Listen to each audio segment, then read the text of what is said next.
கிறிஸ்துக்குள் அன்பான தேவ பிள்ளைகளே, மீண்டுமாய் உங்களை யாவரை வாழ்த்தி வரவேற்கிறேன். ஜைன் டிவியின் மூலமாக இயேசு ஜீவிக்கிறார் என்கிறதான நிகழ்ச்சியை தொடர்ந்து நாம் தியானித்து வருகிறோம். இயேசு இன்றும் உயிரோடு இருக்கிறார். ஹல்லேலூயா. கர்த்தர் நல்லவர், அவர் கிருபை என்றும் உள்ளது. கண்களை மூடி நாம் ஜெபம் செய்வோம். மகா இரக்கமும் கிருபை நிறைந்த நல்ல ஆண்டவரே, இயேசுவே, இந்த மாலை வேலைக்கு நன்றோடு துதிக்கிறோம். தகப்பனே, இந்த நேரத்தில் உமது வார்த்தினால் எங்களோடு பேசும்படியாக ஜெபிக்கிறோம். கர்த்தாவே, அடிமை மறைத்து நீர் பேசுவீராக. எங்களுக்கு வேண்டிய நல்ல ஒரு ஜீவனுள்ள வார்த்தையை கொடுத்து எங்களுடைய ஆவி ஆத்மா சரீரம் பலப்பட கர்த்தர் கிருபை செய்வீராக. ஆண்டவரே, இந்த நிகழ்ச்சியை பார்த்து கொண்டிருக்கிற ஒவ்வொரு பிள்ளைகளையும் பலனடைவார்களாக, ஆசீர்வதிக்கப்படுவார்களாக. ஆண்டவரே, நித்தியத்தை நோக்கி நாங்கள் ஆண்டவரே ஆவிக்குரிய வாழ்க்கையில் அப்பா உற்சாகத்தோடு ஆண்டவரே நாங்கள் உம்மை தியானிக்கவும் உமது வார்த்தையை கேட்கவும் வாஞ்சோடு இருக்கிறோம். கர்த்தர் நீர் பேச நாங்கள் கேட்கிறோம். ஆரம்பம் முதல் முடிவரை பொறுப்பெடுத்துக் கொள்ளும். இயேசுவின் வழியை ஜெபிக்கிறோம் பிதாவே, ஆமென். Praise the Lord. மீண்டும் உங்களை யாவரையும் வாழ்த்துகிறேன். கிறிஸ்துக்குள் அன்பானவர்களே, இந்த நாளில் கூட ஒரு அற்புதமான வார்த்தையை நாம் தியானிக்க இருக்கிறோம். எரேமியா 31 அதிகாரம் 31, 32, 33 வசனத்திலிருந்து நாம் தியானிக்க இருக்கிறோம். இதோ நாட்கள் வரும் என்று கர்த்தர் சொல்லுகிறார், அப்பொழுது இஸ்ரவேல் குடும்பத்தாரோடும் யூதா குடும்பத்தாரோடும் புது உடன்படிக்கை பண்ணுவேன். நான் அவர்கள் பிதாக்களை எகிப்து தேசத்திலிருந்து அழைத்து வர கைப்பிடித்த நாளிலே அவர்களோடு பண்ணின உடன்படிக்கையின்படி அல்ல, ஏனெனில் நான் அவர்களுக்கு நாயகராயிருந்தும் இந்த என் உடன்படிக்கை அவர்கள் மீறி அவமாக்கி போட்டார்களே என்று கர்த்தர் சொல்லுகிறார். அந்நாட்களுக்கு பிற்பாடு நான் இஸ்ரவேல் குடும்பத்தாரோடு பண்ண போகிற உடன்படிக்கையாவது, நான் என் நியாயப்பிரமாணத்தை அவர்கள் உள்ளத்தில் வைத்து அதை அவர்கள் இருதயத்தில் எழுதி நான் அவர்கள் தேவனாயிருப்பேன், அவர்கள் என் ஜனமாயிருப்பார்கள் என்று கர்த்தர் சொல்லுகிறார். Praise the Lord. கிறிஸ்துக்குள் அன்பானவர்களே, இந்த தீர்க்க தரிசன வார்த்தை எரேமியா மூலமாக கர்த்தர் கிட்டத்தட்ட 800-900 ஆண்டுகளுக்கு முன்பாக, கிறிஸ்து பிறப்பதற்கு முன்பாக இந்த வார்த்தையை நாம் இன்றைக்கு வாசிக்கிறோம். ஆனால் நாட்கள் வரும் என்று கர்த்தர் சொல்லுகிறார். அப்போது இதோ நாட்கள் வரும் என்று கர்த்தர் சொல்கிறார். அப்பொழுது இஸ்ரவேல் குடும்பத்தாரோடும் யூதா குடும்பத்தாரும் புது உடன்படிக்கை பண்ணுவேன், நியூ கவனன்ட் என்று சொல்லுகிறார். என்று சொன்னால் உடன்படிக்கை என்பது ஆதாமோடு, நோவாவோடு, ஆபிரகாமோடு, ஈசாக்கோடு, எல்லாரும் மோசே எல்லாரோடு உடன்படிக்கை அவர் பண்ணியிருக்கிறார். எரேமியா 31 அதிகாரம் 33 வசனத்தை நான் மீண்டும் வாசிக்கிறேன். அந்நாட்களுக்கு பிற்பாடு நான் இஸ்ரவேல் குடும்பத்தாரோடு பண்ணப்போகிற உடன்படிக்கையாவது, நான் என் நியாயப்பிரமாணத்தை அவர்கள் உள்ளத்திலே வைத்து அதை அவர்கள் இருதயத்தில் எழுதி நான் அவர்களுக்கு தேவனாயிருப்பேன், அவர்கள் என் ஜனமாயிருப்பார்கள் என்று சொன்னார். அப்போ என்னுடைய நியாயப்பிரமாணத்தை அவர்கள் உள்ளத்திலே, அப்போ இருதயத்தில் வைக்கிறார். அப்போ மனதிலே வைத்து இருதயத்தில் எழுதுகிறாராம், நான் அவர்கள் தேவனாயிருப்பேன் என்று ஆண்டவர் சொல்லுகிறார்.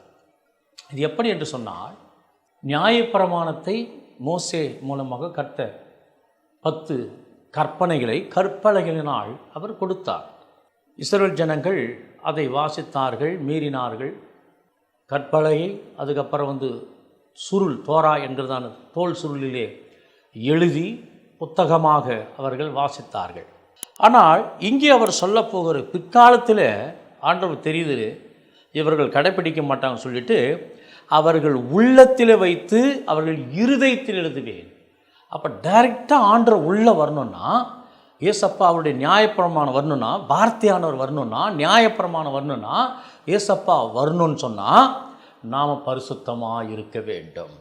பரிசுத்தம் இல்லாமல் ஒருவனும் தேவனை தரிசிக்க முடியாது. நான் பரிசுத்தராக நீங்கள் பரிசுத்தராயிருங்கள் என்று கர்த்தர் சொல்லியிருக்கிறார். ஆனால் தேவன் ஒரு திட்டம் வகுத்தார். அவர் மனிதனாக வந்து நம் எல்லாரை அவர் சந்தித்து அன்பு செலுத்தி, நான் கர்த்தர் மாறாதவர் என்று சொல்லி அவர் நன்மை செய்கிறவராக இருந்து நம்மோடு வாழ்ந்து ஒவ்வொரு மனிதனுக்காகவும் அவர் சிலுவையில் மரித்தார், அடக்க பண்ணப்பட்டார், உயிரோடு எழுந்தார். அப்போ அவர் சொல்கிறாரு, ஒரு புதிய உடன்படிக்கை நான் பண்ணுவேன். எப்படி என்று சொன்னால், எசேக்கியேல் 11ஆம் அதிகாரத்தில் நாம் பார்க்கிறோம். எசேக்கியேல் 11ஆம் அதிகாரம் 19-20 நான் வாசிக்கிறேன். அவர்கள் என் கட்டளையின்படி நடந்து என் நியாயப்பிரமாணங்களை கைக்கொண்டு அவைகளின்படி செய்ய நான் அவர்களுக்கு ஏக இருதயத்தை தந்து அவர்கள் உள்ளத்தில் புதிய ஆவியை கொடுத்து கல்லான இருதயத்தை அவர்கள் மாம்சத்திலிருந்து எடுத்து போட்டு சதையான இருதயத்தை அவர்களுக்கு அருளுவேன். Glory to God. அப்போது கல்லான இருதயம் என்பது கடவுளை தேடாதபடிக்கு கல் இருதயமாக மனிதர்களுக்கு இருக்கிறது. அது சாத்தான் கொடுக்கிறதான ஒரு காரியம். கடவுள் நல்ல ஒரு சுத்த இருதயத்தோடு தான் நம்மை படைத்தார். ஆனால் பிசாசானவன் மனதை குருட்டாக்கி வைத்தான், கண்களை குருடாக்கி விட்டான்.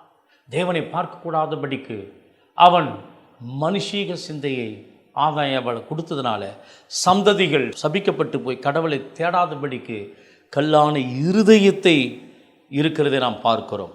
அப்படிப்பட்ட கல்லான இருதயத்தை தான் கர்த்தர் என்ன செய்கிறாருன்னு சொன்னால், பாருங்கள், ஏக இருதயத்தை தந்து அவர்கள் உள்ளத்திலே புதிய ஆவியை கொடுத்து, பரிசுத்த ஆவியை கொடுத்து கல்லான இருதயத்தை அவர்கள் மாம்சத்தில் எடுத்து போட்டு சதையான இருதயத்தை அவர்களுக்கு அருளுவேன். அவர்கள் என் ஜனமாயிருப்பார்கள், நான் அவர்கள் தேவனாயிருப்பேன். ஹல்லேலூயா! என்ன அற்புதமான ஒரு வார்த்தை.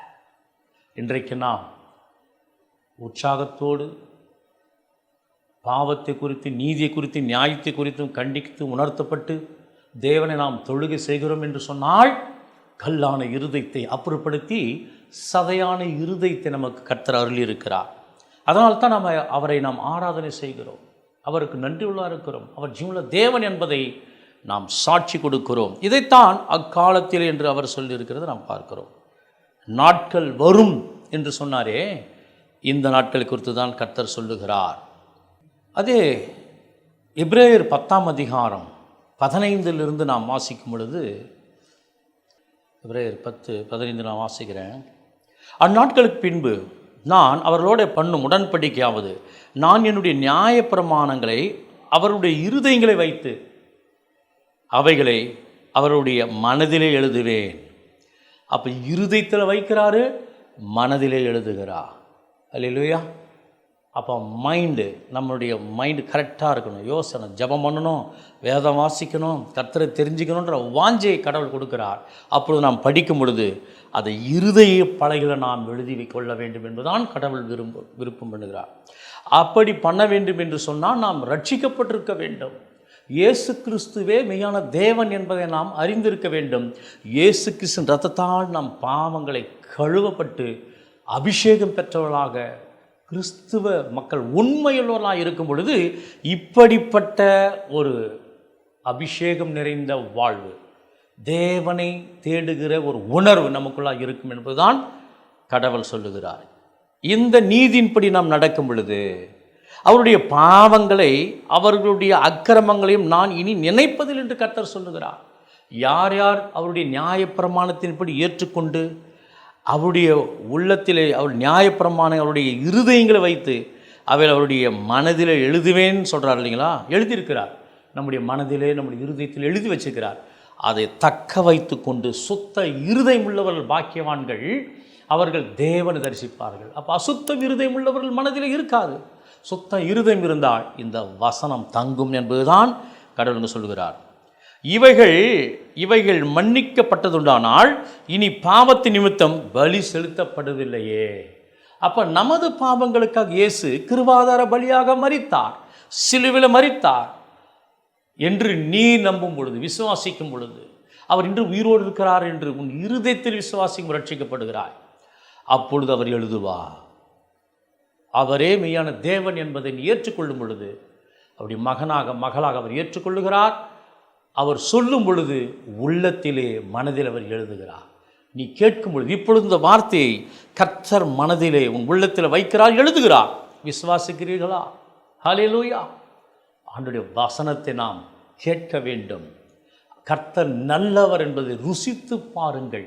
அவர் மேல் நம்பிக்கை இருக்கிற மனுஷன் பாக்கியவான். ஆகையால் சகோதரரே, நாம் பரிசுத்த ஸ்தலத்தில் பிரவேசிப்பதற்கு இயேசுவானவர் தமது மாம்சமாகிய திரையின் வழியாக புதிதும் ஜீவனதுமான மார்க்கத்தை நமக்கு உண்டு பண்ணினபடியினால் அந்த மார்க்கத்தின் வழியாய் பிரவேசிப்பதற்கு அவருடைய இரத்தத்தினாலே நமக்கு தைரியம் உண்டாயிருக்கிறபடினாலும், ஹல்லேலூயா, இயேசு கிறிஸ்துவின் இரத்தம் சகல பாவங்களை நீக்கி சுத்திகரிக்கும் என்று 1 யோவான் 1 நாம் பார்க்கிறோம். என்று சொன்னால் இரத்த சிந்தல் இல்லாமல் பாவம் மன்னிப்பு இல்லை. அதனால தான் நமது பாவங்களுக்கு சிலுவையில் மரித்தார். மரித்து நம்முடைய உள்ளத்திலே மனதிலே அவருடைய நியாயப்பிரமாணத்தை எழுதி வைத்தார். கற்பாறையில் எழுதப்பட்ட நியாயப்பிரமாணம் தான், தோல் சுருள் இருந்த நியாயப்பிரமாணம் தான் மனதிலே வைத்து விட்டார். இனி பைபிளே இல்லைன்னா கூட சரி, நம்முடைய மனதிலே இருக்கிற இருதயத்தின் நிறைவு வாய் பேசும் என்று சொல்லுகிறார். நாம் இருதயத்தில் வசனங்களால் நிறைவுள்ளவர்களாக இருக்க வேண்டும் என்று தான் கடவுள் விரும்புகிறார். என்னுடைய வீட்டின் மேல் அதிகாரியான மகா ஆசார் நமக்கு ஒருவர் இருக்கிறபடினால் நாம் தைரிய மனசாட்சியோடு தைரியமாக எனக்குள்ளாக என் கர்த்தர் இருக்கிறார், ஆசார் இருக்கிறார் என்று சொல்லி நாம் விசுவாசத்தோடு இருக்க வேண்டும். அதுதான் புதிய உடன்படிக்கையாக இருக்கிறது. சங்கீதம் 32:8 ஒரு அற்புதமான வசனம் இருக்கிறது. நான் உனக்கு போதித்து நீ நடக்க வேண்டிய வழியை உனக்கு காட்டுவேன், உன்மேல் என் கண்ணை வைத்து உனக்கு ஆலோசனை சொல்லுவேன். அல்லேலூயா. இதுதான் ஆண்டவர் நமக்கு போதிக்கிற புதிய உடன்படிக்கைக்குரிய நியாயப்பிரமாணம், அவருடைய கட்டளைகள். இவெல்லாம் நம் உள்ளத்தில் வைத்து அவர் போதிக்கிறார். நாம் கேட்கணும், காதுடன் கேட்க கடவன். கேட்கும் பொழுது மனதிலே உள்ளத்திலே அவர் எழுதுகிறார். அப்சர்வ் பண்ண வேண்டும். ஹல்லேலூயா. சங்கீதம் 40:8 ஒரு வசனத்தை நான் வாசிக்கிறேன். என் தேவனே, உமக்கு பிரியமானதை செய்ய விரும்புகிறேன், உமது நியாயப்பிரமாணம் என் உள்ளத்திற்குள் இருக்கிறது என்று சொன்னேன். எவ்வளோ அற்புதமாக சொல்கிறார் தாவீது. உன் நியாயப்பிரமாணம் சொன்னால் பாருங்கள், உமக்கு பிரியமானது செய்ய விரும்புகிறேன். தேவனே, உமக்கு பிரியமானது. ஆண்டவருக்கு பிரியமானது என்ன தெரியுமா செய்ய விரும்புகிறார் அவர்? உமது நியாயப்பிரமாணம் என் உள்ளத்திற்குள் இருக்கிறது என்று சொன்னார். ஆஹா, என்ன அற்புதமான ஒரு வார்த்தை. இப்படி நம்ம சொல்ல முடியுமா? ஆண்டவரே, உன்னுடைய நியாயப்பிரமாணம் என் உள்ளத்தில் இருக்குது. பைபிள் இல்லைன்னா கூட சரி, நியாயப்பிரமாணம் ஃபுல். அதனால தான் அத்தனை பாடல்கள் எழுதுகிறார். கடவுளை அவர் துதிக்கிறார். அதனால தான் என் இருதயத்திற்கு ஏற்றமை என்று தாவீது குறித்து கர்த்தர் சாட்சி சொல்லுகிறார். இப்படிப்பட்ட அனுபவத்திற்குள்ளாக நீ நான் வர வேண்டும் அன்பானவர்களே. அது மாத்திரமில்லை, உபாகமம் 6:4-5-6 வசனம் பாருங்க. உபாகம் பழைய ஏற்பாட்டிலே உபாகம் 6ஆம் அதிகாரம் 4. இஸ்ரவேலே கேள், நம்முடைய தேவனாகிய கர்த்தர் ஒருவரே கர்த்தர். யூதர்கள் காலையிலும் மாலையிலும் இதை பாடலாக பாடுவார்கள். இஸ்ரவேலே கேள், ஷமா இஸ்ரேல் அதுனாய் இலகினு அதுனாய் யகாட். யகாட் ஒருவரே கேள், ஷமா கேள், இஸ்ரவேலே கேள். ஏன்னா விக்கிரக ஆராதனை அதிகமாக இருக்கிறபடினால நம் தேவனாகிய கர்த்தர் ஒருவரே கர்த்தர், வேறு யாரும் கிடையாது. அவர் வார்த்தையானவர், அவர் உண்மையுள்ளவர், அவர் யெகோவா ஈரே, யெகோவா ஷம்மா, யெகோவா ஷாலோம், அவர் ஒருவர் தான் கர்த்தர். அடுத்த வசனம் 5ஆம் வசனம் பாருங்கள், உபாகமம் 6:5. நீ உன் தேவனாகிய கர்த்தரிடத்தில் உன் முழு இருதயத்தோடும் உன் முழு ஆத்துமோடும் உன் முழு பலத்தோடு அன்பு கூறுவாயாக. அன்பு கூறுவதென்றால் என்ன? அவருடைய உடன்படிக்கை, அவருடைய நியாயப்பிரமாணத்தை, அவருடைய வார்த்தைகளை தியானிப்பது, படிப்பது, வேதத்தை வாசிப்பது, அவரை பிரசங்கிப்பது, அவரை குறித்து சாட்சி சொல்லுவது, துதிப்பது, நன்றி செலுத்துவது, ஆராதனை செய்வது, ஜெபிப்பது. இதுதான் அன்பு கூறுவது. இன்று நான் உனக்கு கட்டளையிடுகிற இந்த வார்த்தைகள் உன் இருதயத்தில் இருக்க கடவது. Glory to God. இருதயத்தில் இருக்க கடவுது. இதை தான் ஆண்டவர் விரும்புகிறார். நியாயப்பிரமாணம்லாம் நீ படிக்கலாம் கூட பரவாயில்ல, உள்ளத்தில் வச்சுக்கிறேன், நீ முட்டி போட்டு ஜாம் பண்ணினா ஆண்டவர் அப்படியே பகுத்து கொடுப்பார்.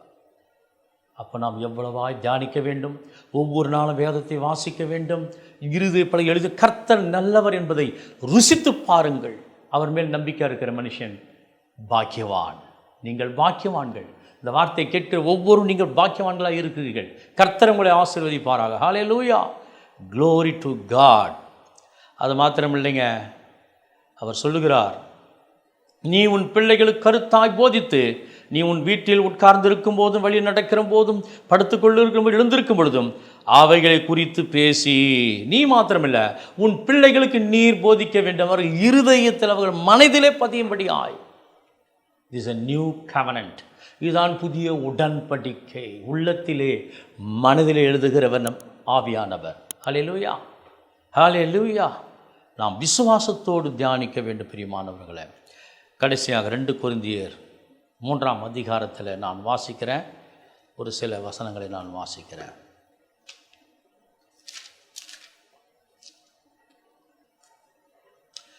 ரெண்டிலிருந்து வாசிக்கிறேன். 2 கொரிந்தியர் 3:2. எங்கள் இருதயங்களிலே எழுதப்பட்டும் சகல மனுஷராலும் அறிந்து வாசிக்கப்பட்டும் இருக்கிற எங்கள் நிருபம் நீங்கள் தானே.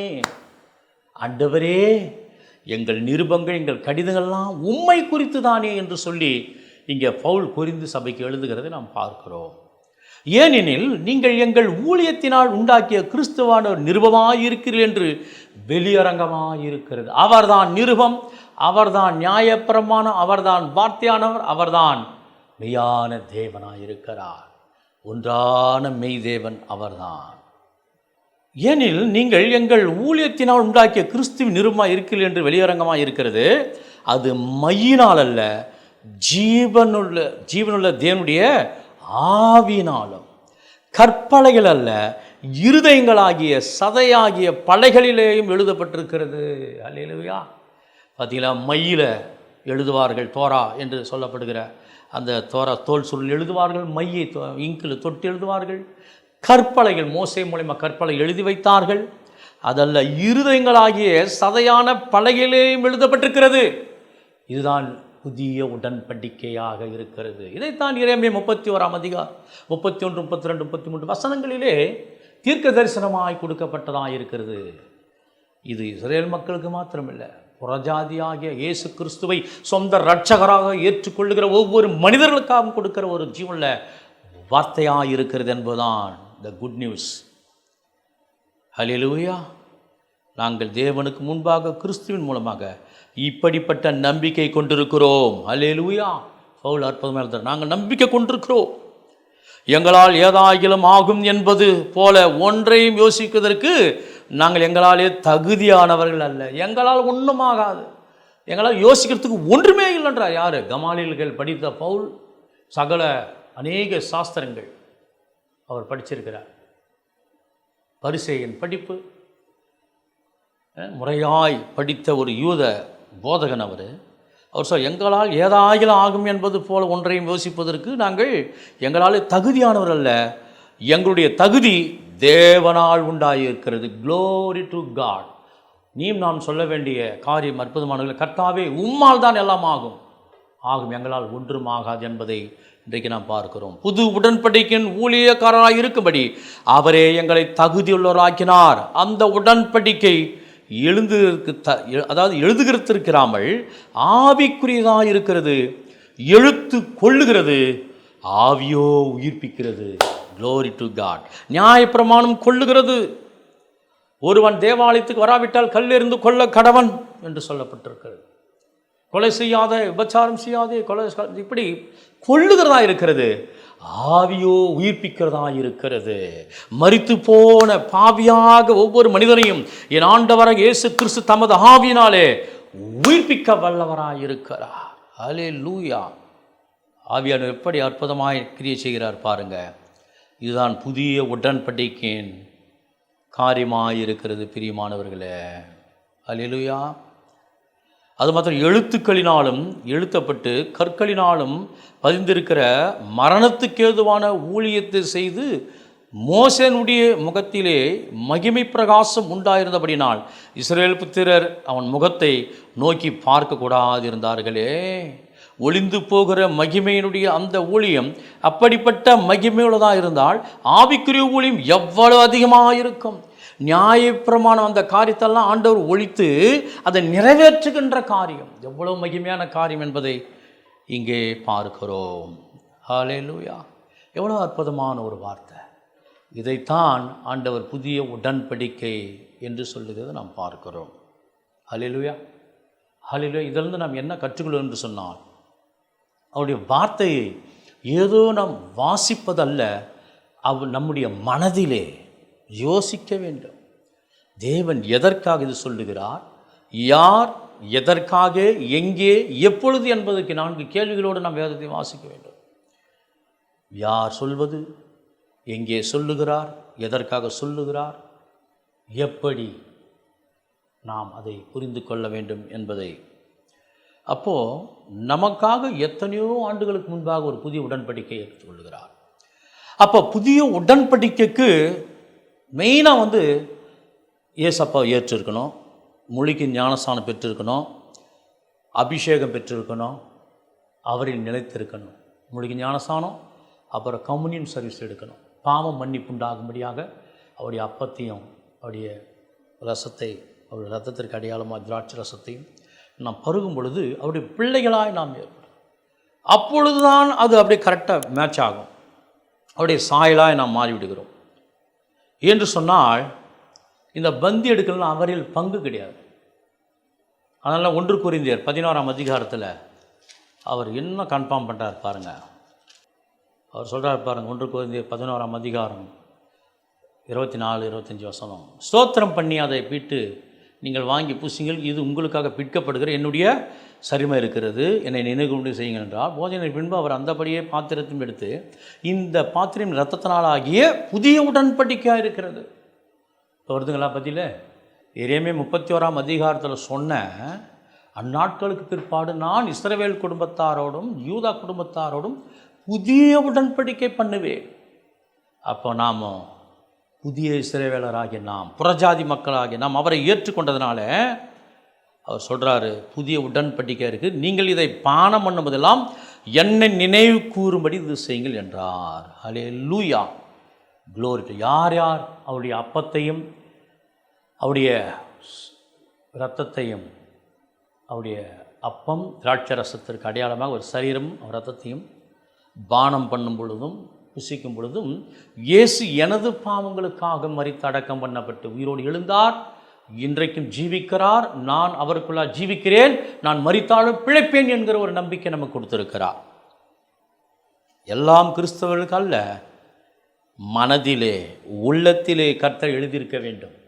அவரோடு நாம் வாழ வேண்டும். அவருக்குள் நிலைத்திருக்கும் பொழுது நிச்சயமாக புதிய உடன்படிக்கைக்குரிய மக்களாக, அவருடைய பிள்ளைகளாக, நித்திய மோட்சத்திற்கு தகுதி உள்ளவர்களாக இருக்கிறோம் என்பதுதான் இன்றைக்கு செய்தியாக இருக்கிறது. ஹல்லேலூயா!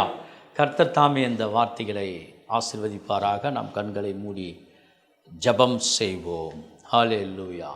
நேற்றும் இன்றும் மாறாத எங்கள் நல்ல ஆண்டவரே, ஏசப்பா நீ எவ்வளவு நல்லவரப்பா. உமது வார்த்தை வல்லமை உள்ளதாக இருக்கிறது, உடைய வார்த்தை ஜீவனுள்ளதாக இருக்கிறது, உடைய வார்த்தை தேனிலும் தெளிதெழுதும் மதுரமாக இருக்கிறது. உமது வார்த்தை சத்தியம் பேதையை ஞானியாக்குறது. உமது வார்த்தை நித்தியம், நித்திய ஜீவனை அழிக்கிற தேவனே, நித்திய வாழ்வை கொடுத்தவரே, இரட்சிக்கிறவரே, இன்றைக்கும் எங்களோடு இருந்து வழிநடத்தி வருகிறதான பரலோக பிதாவே, கர்த்தராகிய இயேசுவே, பரிசுத்த ஆவியானவரை துதிக்கிறோம். இந்த வார்த்தை கேட்டு ஒவ்வொரு தேவ பிள்ளைகளையும் ஆசீர்வதிப்பீராக. ஆண்டவரே, இவர்கள் மனதிலே, இருதயத்திலே, சதையிலே, உள்ளத்திலே உமது வார்த்தையை எழுதி வைக்கும்படியா எப்பொழுதுமை சார்ந்து வாழ்கிற மக்களாய் ஆண்டவர் இருக்க வேண்டும் என்று நீ விரும்புகிறபடி நான் உம்மை ஸ்தோத்திரம். ஆமாம் ஆண்டவரே, எங்கள் உள்ளத்திலே மனதிலே எழுதிவிட்டீர்கள் ஸ்தோத்திரம். நாங்கள் சதையான இருதயத்திற்குள்ளாய் ஆண்டவர் இருக்கிறோம் என்பதற்காய் ஸ்தோத்திரம். கல்லான இருதயத்தை அகற்றி சதையுள்ள இருதயமுள்ளவர்களாய், உணர்வுள்ளவர்களாக, அப்பா பிதாவே என்று நோக்கி கூப்பிடுகிற உறவில் எங்களை நிலைநிற்க வைத்தீர்கள் ஸ்தோத்திரம். ஆண்டவரே, தொடர்ந்து நாங்கள் நித்திய வழியிலே நடக்க ஓட கிருபை தார். எங்களோடு இடைப்படுவீராக. இந்த வார்த்தை கேட்டு ஒவ்வொரு தேவப்பிள்ளையும் ஆசீர்வதிக்கப்படுவார்கள். நமக்கே துதி கனமகிமை செலுத்துகிறோம். இயேசு கிறிஸ்துவின் ஈடு இணையற்ற வல்லமில்ல நாமத்தில் ஜெபிக்கிற நல்ல பிதாவே, ஆமென். சோத்திரம். கர்த்தர் தாமே உங்களை ஆசீர்வதிப்பாராக. God bless you.